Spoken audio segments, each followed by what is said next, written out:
Markkinointivalmentaja Emma Laaksonen tässä, moikka ja tervetuloa uuden videon pariin.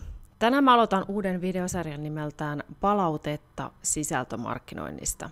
Mun tarkoitus on siis käydä läpi markkinointikanavia ja antaa palautetta ja vinkkejä niihin kanaviin, joihin yrittäjät haluaa.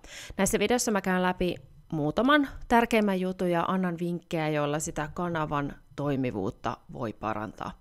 Mä lisään myös tuonne videon kuvaukseen muutamia materiaaleja, joita sä voit käydä tarvittaessa kurkkaamassa, jos sä haluat vielä lisää oppia niistä aiheista, mistä puhutaan videossa. Jos sä kaipaat jostain sun markkinointikanavasta palautetta, niin tästä videon kuvauksesta löytyy linkki, jolla sä pääset Google Formsin lomakkeeseen ja siihen voit sitten lisätä sen sun markkinointikanava, josta haluat palautetta ja vähän kertoa, että mikä sua siinä mietityttää tai että mitä erityisesti sä haluat käsiteltävän siitä sun kanavasta.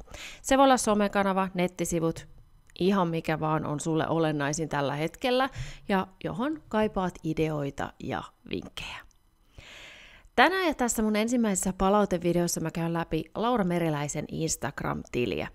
Laura on muutosvalmentaja, joka auttaa äitejä kesyttämään arjen kaaosta. Laura kertoo omasta tilistään mulle näin. Tää IG on mun pääkanava tällä hetkellä. Olen pitkään jo tehnyt tätä, mutta nyt on 3 kuukauden strategian luonut ja sitä noudattanut 1,5 kuukauden verran.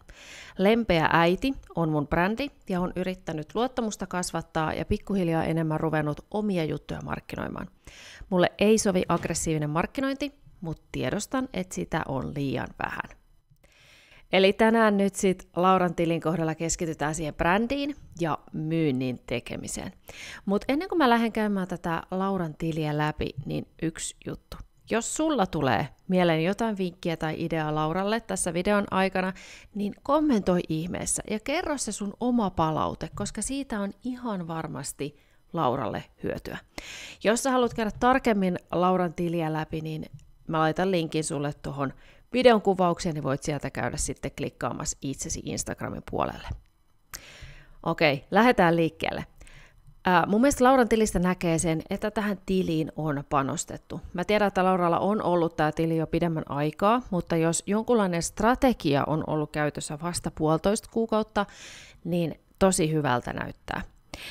Sisältö on julkaistu tasaisesti ja se tili on muutenkin nopeasti katsottuna tosi suunniteltu ja huolehdittu. Eli päällisin puolin tosi hyvä. Se, mikä mulla tuli heti mieleen, kun mä luin ton Lauran viestin, oli se, että toi lempeä äiti pitää ehdottomasti saada isommaksi osaksi tätä Instagramia. Se on käsitteenä ja ajatuksena niin kattava ja mielenkiintoinen ja monipuolinen, että siitä saisi vaikka mitä irti. Mulla rupesi siis heti virtaamaan kaikenlaisia sisältöideoita ja ajatuksia, kun mä luin ton viestin. Ennen kaikkea sen brändin pitäisi näkyä tuolla profiilin tekstissä jollain tavalla, mutta se toimisi mahtavasti myös kuvissa tai noissa kelojen kansikuvissa ja vaikka väreissä. Eli Laura, mieti, että miten sä voisit tuoda sen sun brändin, sen lempeä äiti, vahvemmin näkyville tänne tilille. Se on niin hyvä mielikuva ja siitä saa niin paljon irti, että se kannattaa ehdottomasti hyödyntää. Mä haluaisin, että kun joku tulee sun profiiliin, niin se lempeys on se ensimmäinen asia, joka sieltä tulee esille, ja sille ihmiselle tulee sellainen olo, että hei, että tota mä haluan itsellenikin. Yksi tosi helppo keino olisi tuoda se tosiaan esille siellä kuvissa ja niiden videoiden kansikuvissa. Sulla onkin muutama sellainen kuva, joka sopii tähän tosi hyvin, esimerkiksi toi, missä sä pidät käsiä sydämen päällä.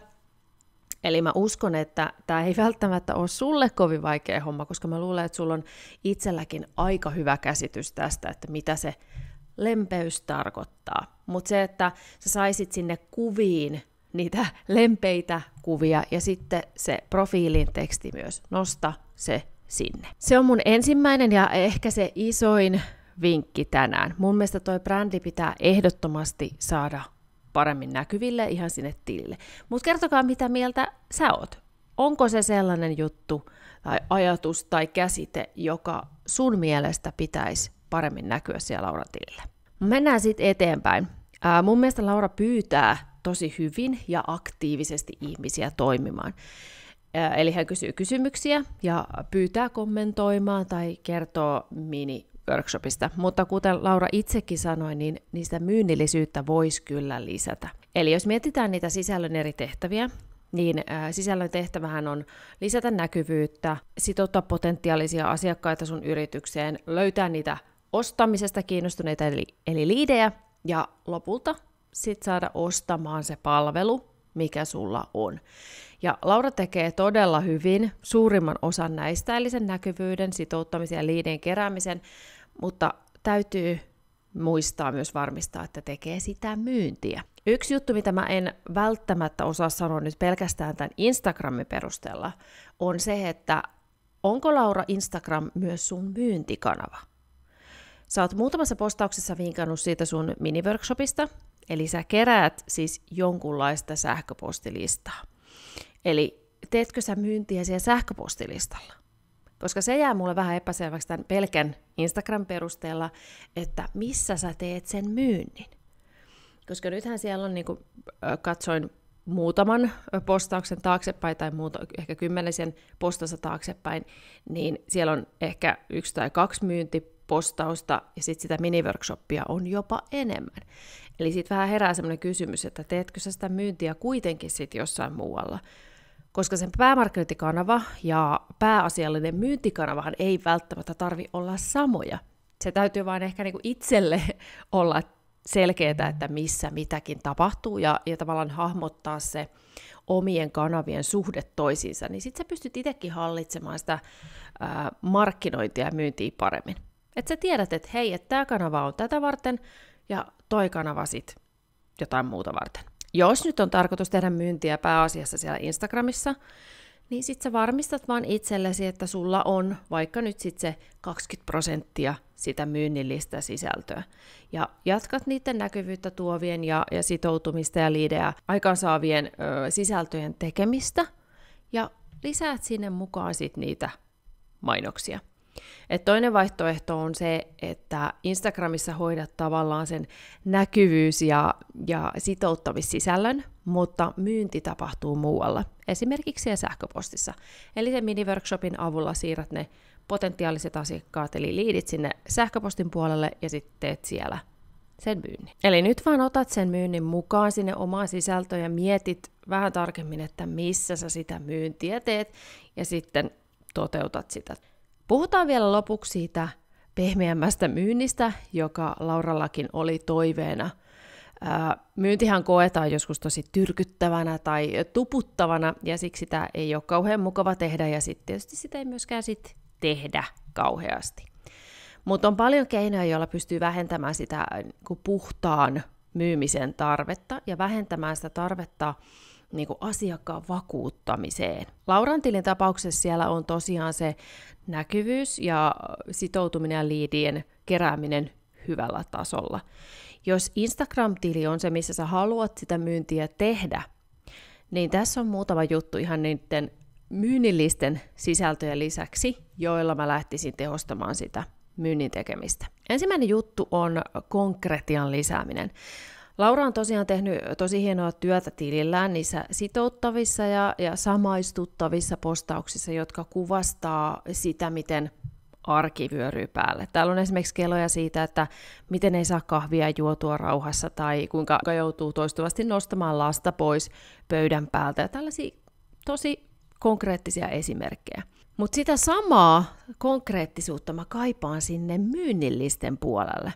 Et kaikki varmaan siis ymmärtää konseptina kiireen ja ruuhkavuosien paineen, mutta sitten täytyy miettiä, että mitä se konkreettisesti tarkoittaa ne asiat, Laura, sun unelma-asiakkaalle. Et mitä se kiire on niin kuin sun unelma-asiakkaalla tai ne ruuhkavuosien paineet. Eli sitä kannattaa aina miettiä tarkemmin ja oikeasti hakea niitä semmoisia tosi konkreettisia juttuja sitten siihen myynnin puolelle. Ja ne voi olla siis ihan niitä, mitä sulla näissä keloissa onkin jo ollut, mutta niiden lisäksi mä kaipaan jotenkin sitä, että mitkä tilanteet on toisaalta niitä sun vahvuuksia, ja sitten sitä, että mitä konkreettisesti tapahtuu sitten, kun se asiakas on sen sun kurssin käynyt, tai vaikka siis katsonut sen mini-workshopinkin. että saisi konkretiaa siihen, että hei, että ootko sä just tällaisessa tilanteessa ja valitsee vähän niitä tilanteita tavallaan sen oman osaamisen kautta ja keskittyy niihin. Ja sitten kertoo, että kun sä oot käynyt tämän kurssin tai katsonut mini-workshopin, niin sit sä ootkin tällaisessa tilanteessa ja taas sinne tuo sitä konkretiaa, eli konkreettisia juttuja. Ja nämä tilanteethan voi olla tosi spesifejä ja voi tuntua, että eihän mä nyt voi keskittyä vaan tähän yhteen ongelmaan. Mutta silloin sä poistat sitä epävarmuutta ja se, johon osuu tavallaan se tietty tilanne, niin se on heti, että okei, tää on mulle. Että se ei jää miettimään sitä yhtään, koska sä oot poistanut jo sitä epävarmuutta, mikä on yksi tosi iso myynnin esteistä. Et se ei tavallaan ole pelkästään sitä, että hei, että mulla on kiire, koska se on kuitenkin sitten todella laaja asia, vaan se on niin kuin, että hei, mulla on kiire, koska. Ja sitten sinne tavallaan tuo semmoisia pikkusia tunnistettavia juttuja, jotka sitten liittyy ihan siihen sun omaan unelma-asiakkaaseen. Eikä siinä ole mitään väärää, että lähtee liikkeelle jostain todella yksittäisestä tilanteesta ja saa sillä sen myynnin tavallaan liikkeelle ja sitten koko ajan hakee itselleen myös lisää niitä tilanteita, joissa siitä omasta palvelusta on hyötyä. Eli sitäkin voi miettiä, että lähtee tosi spesifistä jutusta vaan liikkeelle. Jos tämä konkretia tuntuu vaikealta, niin silloin kannattaa kääntyä niiden nykyisten asiakkaiden puoleen. Eli siis ihan kysyy heiltä, että hei, minkä takia sä lähdit tähän? Mikä sun tilanne oli silloin, kun sä lähdit mukaan? Ja sitten vielä kysyä, että mitä muutoksia sä oot huomannut. Niin sieltä sä saat sitä konkretiaa ja huomaat niitä juttuja, että hei, noi kummatkin tai kaikki sano vähän tätä samaa juttua. Niin sit sä tiedät, että siinä on jotain, mihin sun pitää tarttua. Eli se on jotain, mihin tai millä tavalla sun markkinointi on purrut siellä, niin sitä sä voit sitten käyttää sun myynnissä ja erityisesti siinä unelma-asiakkaan puhuttelussa, että kun sä kuulet, miten ne sun asiakkaat sitä asiasta puhuu. Kolmas vähän yksittäisempi juttu on palautteet. Mä huomasin, että Laurallakin siellä oli palautteita kohokohdissa, ja palautteethan on ehdottomasti sen myynnin ja erityisesti sen lempeän myynnin kannalta tosi tärkeitä. Eli niitä kannattaa nostaa esille enemmän ja käyttää niitä sitten siellä omissa myyntipostauksissa. Eli toisaalta siis ihan jakaa niitä palautteita, että hei, tällaisen palautteen olen saanut ja varmistaa, että niitä on myös siellä myyntisivulla luettavana. Mutta sä voit käyttää niitä myös niiden myyntitekstien kirjoittamisen ja siihen konkretiaan, mistä äsken puhuttiin. Siellä oli yhdessä palautteessa esimerkiksi tällainen lause, että en usein jaksanut reagoida lasteni haasteelliseen käytökseen haluamallani tavalla, vaan saatoin sanoa jotain ikävää, kun minulla ei vain riittänyt jaksamista. Niin nämä on niitä semmoisia kultakimpaleita, joita voi käyttää, koska tässä on nyt se tilanne, että on sanonut ehkä ikävästi, ei ole osannut väsymyksen tai sen kiireen takia sitten käsitellä sitä asiaa oikein, niin nämä on tosi konkreettisia.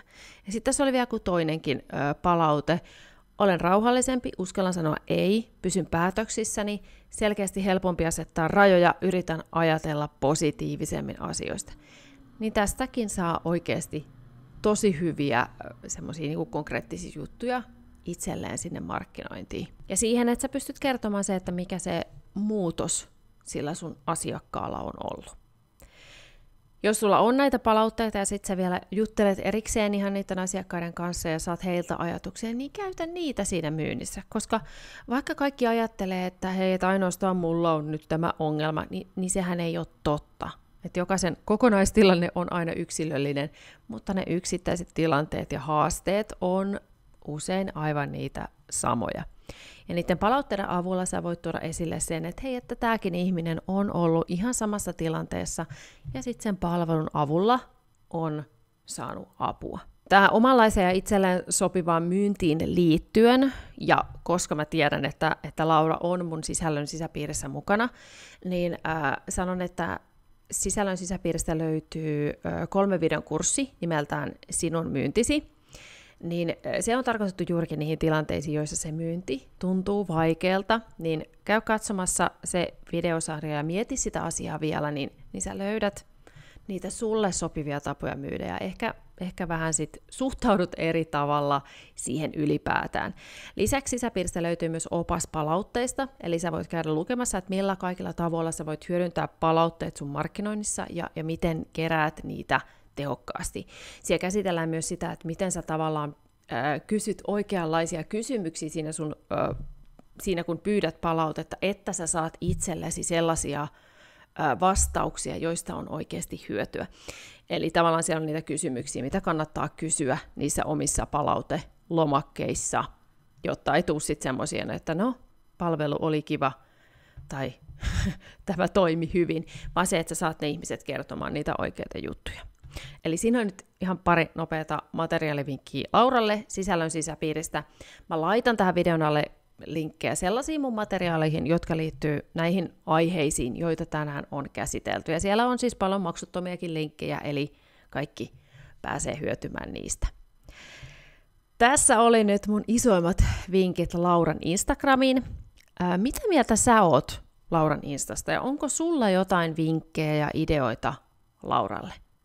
Et oletko sä esimerkiksi ruuhkavuosien paineiden alla ja kiireessä toimiva äiti, niin sä voit tulla kertomaan, että hei, tältä se kuulostaa, tässä on nyt sitä konkretiaa minun arjestani. Kerro myös ihmeessä, jos tässä oli jotain sellaista, mistä oli sulle hyötyä siellä sun omassa markkinoinnissa. Mä kuulen mielelläni, että mikä vinkki oli just sulle hyödyllinen ja mitä ehkä ajattelit kokeilla siellä omassa markkinoinnissa. Jos sä haluat tosiaan saada palautetta ja ideoita johonkin sun omaan kanavaan, niin käy tuosta alta täyttämässä se Google Formsi, niin mä ilmoittelen sulle, jos pääset mukaan tähän videosarjaan. Mä yritän pari kertaa kuukaudessa näitä tehdä, niin mahdollisuuksien mukaan otan niin monta yrittäjää mukaan, kun mä vaan pystyn. Laitathan tämän mun kanavan myös seurantaan, niin et missä on niitä tulevia palautevideoita ja kenties sitä sun markkinointikanavasta tehtyä palautevideota. Nähdään ja kuullaan taas. Moi moi!